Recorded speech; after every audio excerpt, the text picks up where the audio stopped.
Time to shine today, Varsity Squad. It is Scott Ferguson. And sometimes you get to interview pretty awesome people. But now today I get to interview one of my most favorite human beings, human doings that actually breathes air on the face of this earth. My friend and I, she's a really good friend of mine. And luckily we're kind of neighbors. She lives south from me here, a little bit closer to Miami. But we get to meet up once a month for coffee and brainstorming. And everyone that kind of knows me knows that I have a pretty big confidence base about myself and wanting to help others level up their confidence. But the person I'm about to interview now is the person that I like to go to, believe it or not, to level up my confidence when I need it. She is the epitome of a go-giver. She is the podcast host of Dreamers Succeed, which I had the utmost fantastic time being interviewed on Berta's podcast. And her name is Berta Medina. She's a keynote speaker, coach, and author with years of business savvy, an adventurous streak, and a focus on giving. And that's an understatement. Berta has developed itineraries that interact with every level of the personal and professional environment. And what she wants to do with anyone she works with, including when she looks in the mirror, is if you've been overdosed on normalcy, get the hell out of it and really look to level up in every aspect. I'm going to post a YouTube video of her jumping out of a plane, flying an airplane, and whatnot in the show notes. So make sure you take a look at that. So without further ado, I want to bring on my really good friend, my sister from another mister, Berta Medina. Berta, come on, introduce yourself to the Time to Shine Today squad. But first, what's your favorite color and why? My favorite color is pink. I believe in pink. I believe in the happy that it instills. Great questions. Love it. I'm so happy to be here with you. Yay! I'm so stoked to have you. So let's go back to like kind of origins. I know, again, folks, I know Berta really well. So like overdosed on normalcy, overdosed on the status quo. Let's start with your origins a little bit, Berta, of kind of where you started and kind of work your way up to Dreamers Succeed, please. Sure. So again, thanks, Scott. I'm so happy to be here. Origins, typical Cuban, first generation American, Cuban parents exiled, got here a couple of years before I was born. My father went back to Cuba when my mom was 5 months pregnant. So we grew up in the very typical Cuban nucleus. It's, grandma, grandpa, an aunt, my mom, and myself and 3 cousins, which is great because I'm an only child, but I never grew up as an only child. Right. So we grew up poor, didn't know it at the time because there was always enough food and always enough, just not enough for the extras. So had a great childhood that I wouldn't trade for anything in the world, even though from the outside looking at it might have not seemed that way.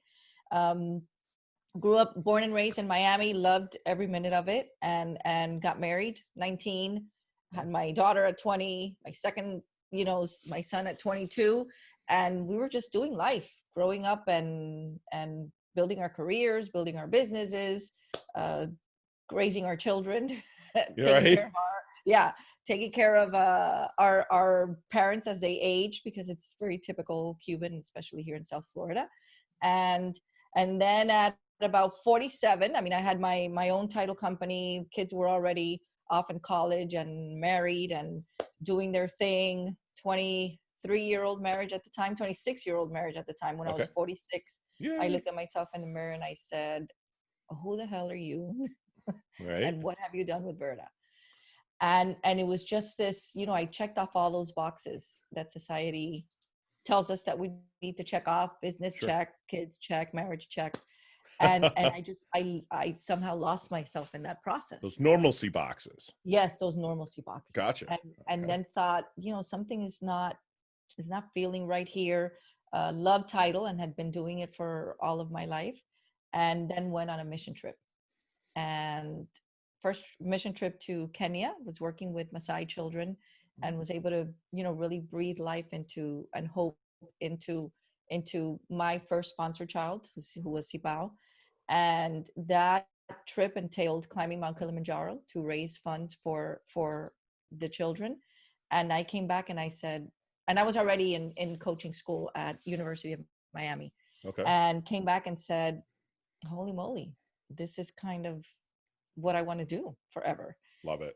So jumped off of title, and then Dreamers Succeed was born, and that's where I've been. So Dreamers Succeed. So what did your family kind of think about you kind of moving out? What did you do before title, real quick? I don't think we ever really discussed it. Nothing, because Okay. So you I've were been doing title since I was 18. oh, okay. Gotcha. Yeah. Gotcha. So what did your family think about moving out of something you were comfortable with for 20 something years, 18, Mhm. 28, 38, yeah, almost 28, 30 yeah. years, Yeah. into wanting to help others coach? I know your heart. Okay. I know Mhm. you personally. So Mhm. I know that you want to help people level up, but what your family think about kind of walking away from that quote unquote income and Mhm. then throwing your hat into the coaching ring? Yeah, I think they thought I'd probably fallen on a mountain, hit my head, and nobody told them anything, and I'd gone crazy. But I think what happened was that, like a lot of people, how do you make a business out of this? How do you make money? Before I enrolled in I didn't even know coaching was like a career. People had Right. always called me, "Oh, my coach, let's get together. I'm having an issue," but I never knew it was something you could do professionally. Hmm. And I found out one day, and then 2 weeks later I'm enrolled at to see what that would look like. So I think there was a little bit of that, hey, is she okay? Is she going through a midlife crisis? What's happening here? Is she gone nuts a little bit? But then with all of that started, especially with the mission trip, I started to learn to fly. I started skydive. I started doing all these things, typical midlife crisis, from coming from this very um submissive Latin woman culture where I'd always worked and had my business, but was still playing the role. Had my mom and my mother-in-law both living with us, Okay. which I was dyeing my hair like every 2 weeks. And Going gray, yeah. Love it. but it's not something that's an anomaly in our culture. So Gotcha. So, Berta, what makes a great coach? I think a great coach wants to serve. Okay. I think a great coach is curious. I think a great coach is someone who has a heart for bringing out the best in others, who gets more excited about what they want for themselves almost than they do. And you see it. I think you see it. Some people, and Scott, you'll relate because you have that vision as well, but some people will walk into a house that's falling apart, and they see what it's going to look like when they finish with that rehab. Right. Right. And I don't have that. I walk into a house and I see it's falling apart, and I just say, I want to, let's build something, because there's no way to fix this. Right.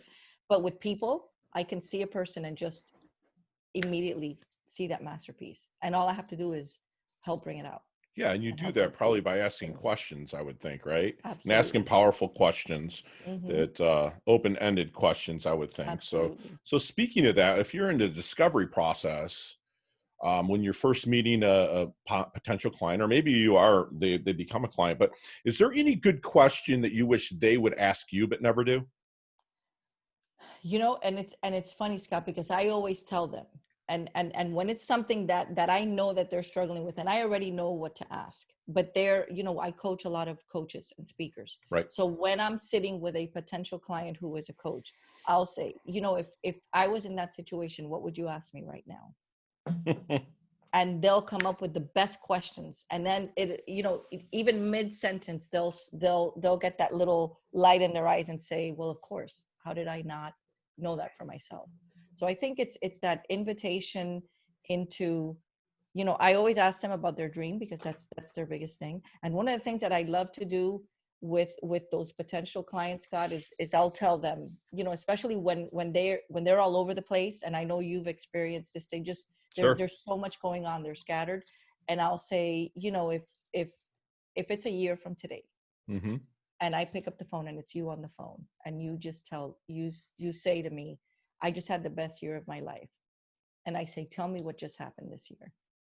And then they automatically, even if I can't get them to tell me what their dream is, because they haven't explored that question in ever, Right. sometimes that one will get them thinking. And then Love it. that will lead to everything else. I love it. So you ask Yeah. the questions and you keep digging. You ask the powerful questions. That's what we tell, my squad here at Time to Shine today is the questions you even ask yourself have got to be powerful. I mean, if you're driving down the freaking road, people, and you are, looking to make a left turn, your brain fires a question to your finger that says, should I turn on my turn signal? I mean, Right. that's, unconscious questions, but you really break into that conscious barrier, which has always impressed me about you. And thank you for doing that. And you have the podcast Dreamers Succeed. And, I was always told by my mentor that a dream without a plan is a wish, right? Mm-hmm. So what kind of systems do you kind of put in place with Dreamers Succeed, or even within your company to Mm-hmm. help people level up? Yeah. And that's a great question, Scott, because I think one of the biggest things is that people have these lists of all these goals that they want to do, and they Mm-hmm. keep them in different journals. And every year, on January 1st, they start and they write everything, and it's crisp and clear and new, and nobody puts dates with them. And I Right. say, you have to have a date. You have to have an end date, and all you have to do is pick a date. I don't care when it is. Challenge yourself. And for a lot of people, it's a challenge to put a date to something. And I make them put dates to everything. I mean, like, you want to get a haircut? Great. Oh, I need to get a haircut. Give me a date right now. I mean, something that's simple. And then all you do is reverse engineer from there.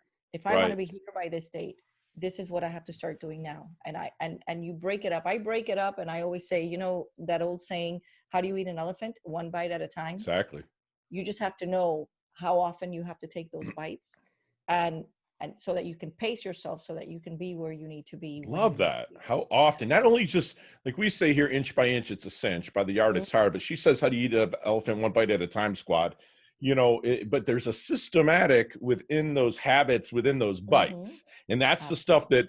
that Berta will help you level up with, folks. So, Berta, I know you're very familiar with this question, but if I'm out networking here in South Florida, we're able to press a little flesh and meet for coffees and some networking Right. functions.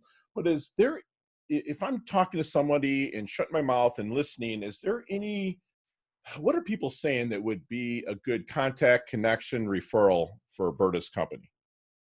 For Berta's company, I think if there's a coach or a speaker, and I work with entrepreneurs as well, Mm-hmm. that is just stuck right now, that they're struggling with, how do I get to the next level? How do I even get started? I think I love working in that space. And Scott, a lot of times, and I know you and I are alike this way, I've had people that will come to me for coaching, and we'll have 2 or 3 discovery sessions. Sometimes we're 6 or 9 hours in, right? Mm-hmm. And I realized that and everybody will benefit from coaching, but they didn't really need coaching. They just needed clarity on something. Sure. Okay. And they're always fighting with me. How can I pay you? And I say, listen, I'm not a cab driver. I don't have a meter running. This is just, if I can do this for you, and we do it. And a lot of times it's just clarity. If you can help them find that clarity, they can pretty much take the rest on their own. Love it. So I think that's one of the things, just making sure that if it's somebody that's really, really stuck, Mm-hmm. very often, yes, we will get into a coaching engagement, but many times it's they just need a little bit of clarity, and you can accomplish that in a couple of coffee meetings without Love it. having to get into a coaching relationship. Okay. So what challenges, Berta? What challenges Berta? Um, Everything. I Yeah. love being challenged. Yeah, I Yeah. love being challenged. You And love when there's rising to the occasion, don't you? I love it. I love it. And when there's not something that is challenging enough, I'll make sure that I stretch so that You I find stretch it. and Yeah, keep pushing it. I'll stretch to find it. Love it.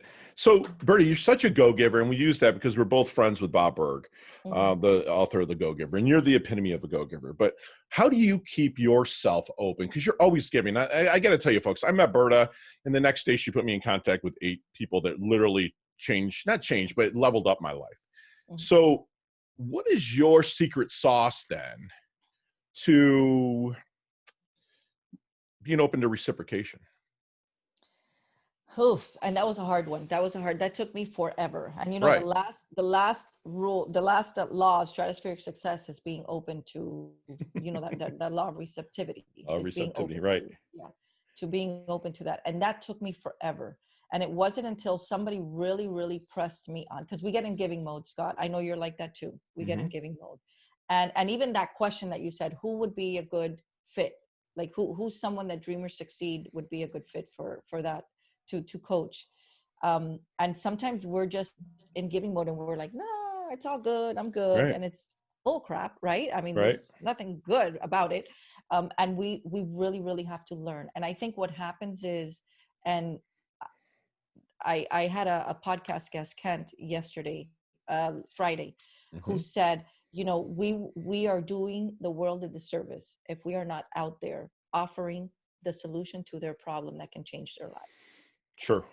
Love it. And a lot of times, and I know we've heard that before, but a lot of times we really have to be in, and listen, we can't pour from an empty cup. And that's one of those things that really just punched me in the face when I was looking at myself in the mirror that day, that I had never opened myself up to receiving. And Love it. then I just started really working on myself and working on honoring and falling in love with myself. And when I did, everything changed.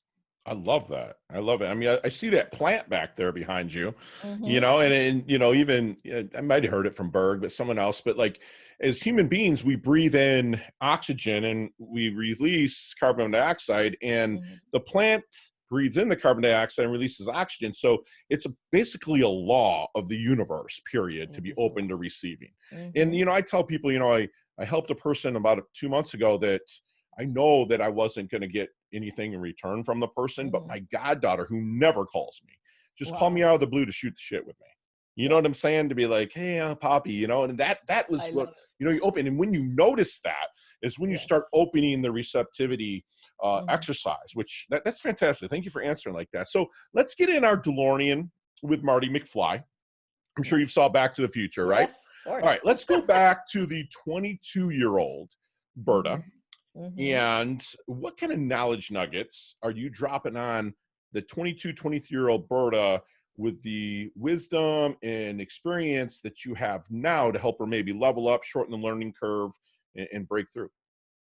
I love that question, Scott. And it's funny because at 22, I started reading personal development books. I got into Og Mandino and Zig Ziglar, and There you it was go. at 22, completely changed the rest of my life. But I think what I would tell 22-year-old Berta is that it's okay to dream really big, that you don't have to wait for the kids to be grown, for anything else to happen, and to trust that they're there, because everything is waiting for you. Once that seed of a dream is planted in your brain, God has already given you everything that you need to achieve it.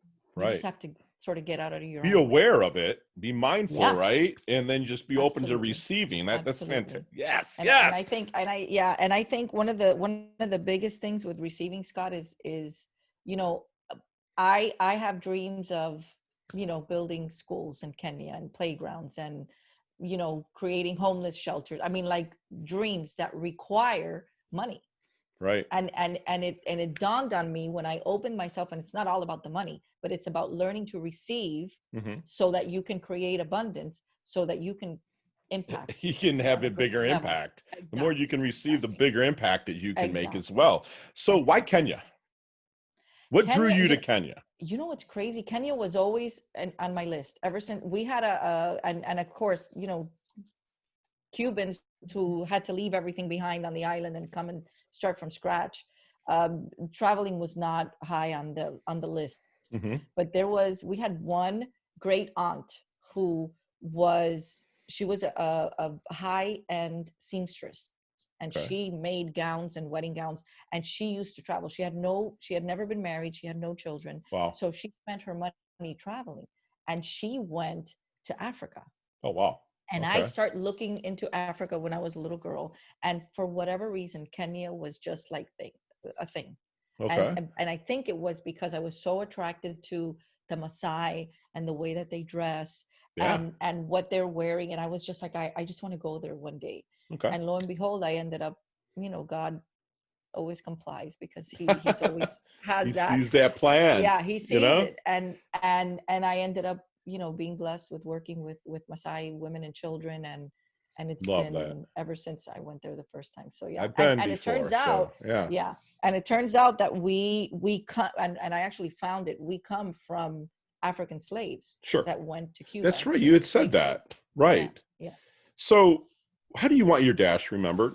That little line in between Mm. your life date and expiration date. How do you want your dash remembered? I just want it to be remembered like I left it better than it was when I got here. That everybody that came in contact with me felt a little bit better about themselves because they knew me. Wow.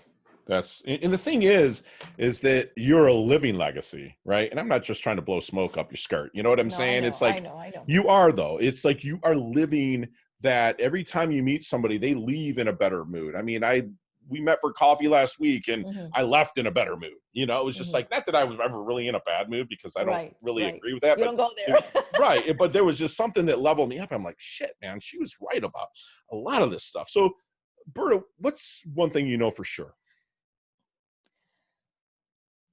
One thing I know for sure, I love that question. One thing I know for sure is that we can. Whatever Love it. you put after that, we Y- can. And you know what you just said? We can. Right. Mhm, You didn't say you can or I can. You've got to surround yourself, people, which I talk about this, of building your squad around you that's going to help you level up. So she's also kind of saying in undertone, and correct me if I'm wrong, Berta, but you got to get your asking gear, like we say mhm, around here. You ask for help. It's, we can. It's not you can or I can. It's always we can. I didn't get to where I am at without a team, which I love them. Sometimes they don't like me as much, right, Donnie? But it's like, seriously, you've got to surround yourself with the right people, and I choose to surround myself with people like Berta, because she's always leveling up, and hopefully I help her level up a little bit as well. Yes, absolutely, absolutely. So Berta, what's 3 things you can't live without? I can't live without family. Okay. Okay. I can't live without hope and Okay. knowing that what we hear is not really what's going on out there. I think there's a Okay. lot more good going on out there than what they're leading us to believe. Okay. And I prove that to myself every day. Okay.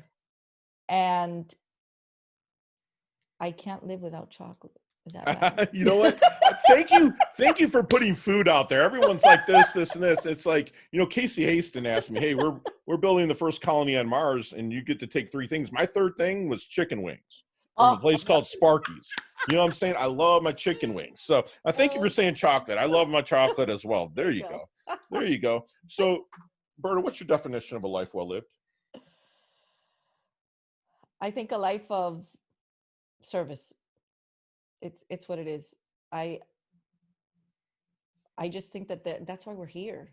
I think there's no, and that's why I'm so drawn all the time and so grateful, Scott, for our veterans and our people who, wear the uniform for the greater good of anyone else, selfless. But I think that we're here to serve. Love it. I love it. Just true go-giver. Berta, as we wind things down here a little bit, we like to go into what we call our leveling up lightning round. You and Hmm. I literally could talk for 45 minutes to an hour on each one of these questions, but you got 5 seconds, Okay, period. go. And Donnie's like wants to put this buzzer on to be like, if it's long, I love no it. explanations. You Okay. ready? Yeah. Okay. What's the best leveling up advice you've ever received?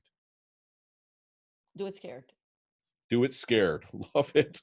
All right. Share one of your personal habits that contributes to your success. Read, read, read. Love it.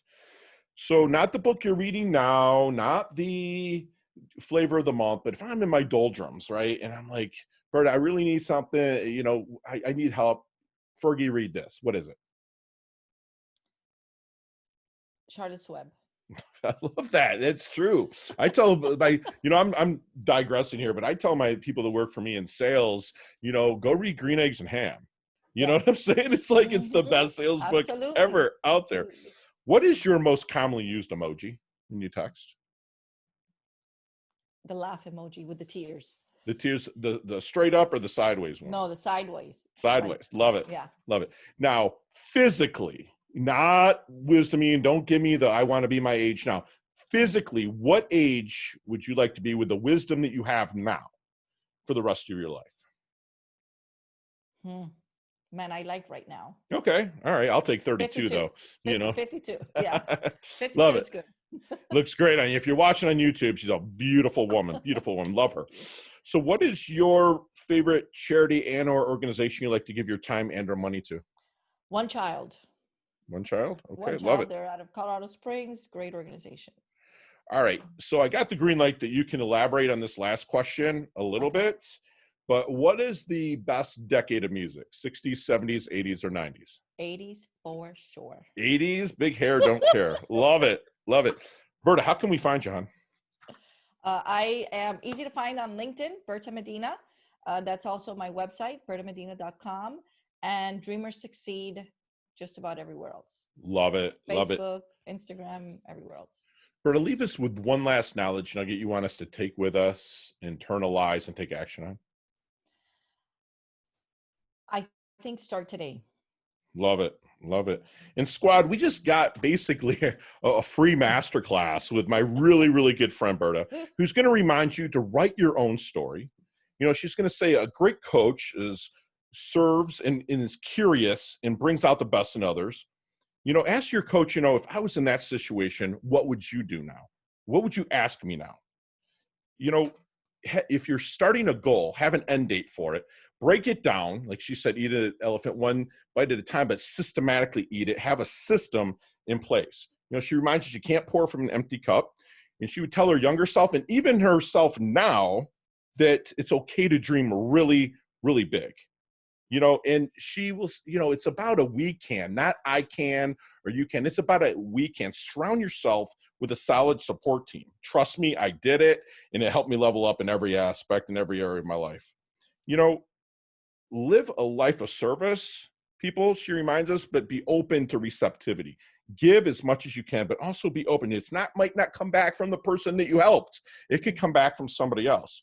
And one thing that really stood out right now is, I'm going to end it with this, but do it scared. If you're scared, still do it. And Berta is the epitome of a go-giver. She levels up her health. She levels up her wealth. She's part of our Time to Shine Today squad now. Thank you so much. I love you for coming on. You're the best. I love you, Scott. Thank you. Thank you. I'm honored to be here. And thank you. Thank you for having me. You're welcome, love. Chat soon.